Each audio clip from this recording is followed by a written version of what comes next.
here today to talk to you about the Allis Chalmer's Model G tractor. They first began production in 1944. They only made 6. They continued production until 1955. In total, they made around 30,000.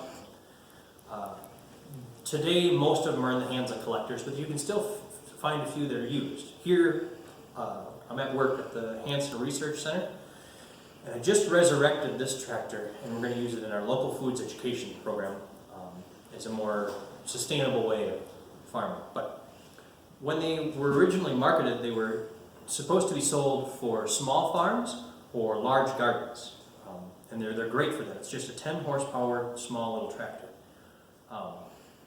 When they came out new, you could buy them for just shy of $1,000, which was kind of a lot in 1944, but compared to some of the larger tractors that were being produced, it was cheaper. So mounted on it right now, you can see that I made a little blade to grade some of the roads that we've got here on the farm. You could get a blade for them, as well as a sickle mower, a middle buster, a plow, a disc, and a couple different types of cultivators. So I've got a couple examples here. This is what the middle buster would look like. And what that does is it creates 2 hills. You go back and forth, and it creates 2 hills for you to plant on if you're going pumpkins or watermelon or other hill crops like that. And here we have a couple different types of cultivators, or cultivator shanks, I should say. This is the cultivator that would mount on this type of toolbar here. And as you can see, it's pretty bent up and achy. But again, this was a lighter duty machine, and apparently this was pushed to the limit. This is another example of the cultivator shank you could get for them. It's a spring-loaded one. This one was actually made by the International Harvester Company, but when you hit a rock or a tough spot, this shovel, this is called, trips back and it doesn't wreck your linkage. So, looking at the tractor, you can see that visibility is paramount here.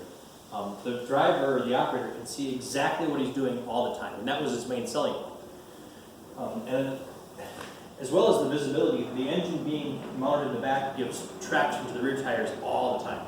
I did a little work with this grading roads, and I was really surprised with how well the tractor stayed on the ground. That's a very common problem with tractors, is that their weight distribution gets off and they can't put all the power that they're able to produce to the ground in full implements. But another thing that's kind of neat with the engine being mounted in the back is that there's a small group of people out there, well not that small, but they convert these G tractors into electric tractors. Right now this is a 1-liter 4-cylinder Continental engine.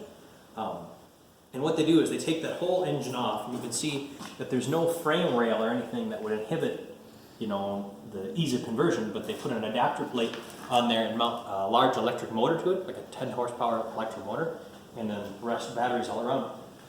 They do that to cut down on fuel consumption, obviously, and these old gas engines, they've got a lot of little quirks. If you look here, eventually these plug wires wear out, this rotor wears out, and inside there's a condenser that acts like a capacitor to provide spark to the spark plugs.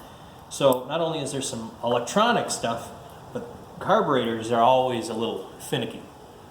You can still get tractors a lot like this. Allis Chalmers hasn't made them for 60 years. Well, Allis Chalmers actually went out of business, or didn't go out of business.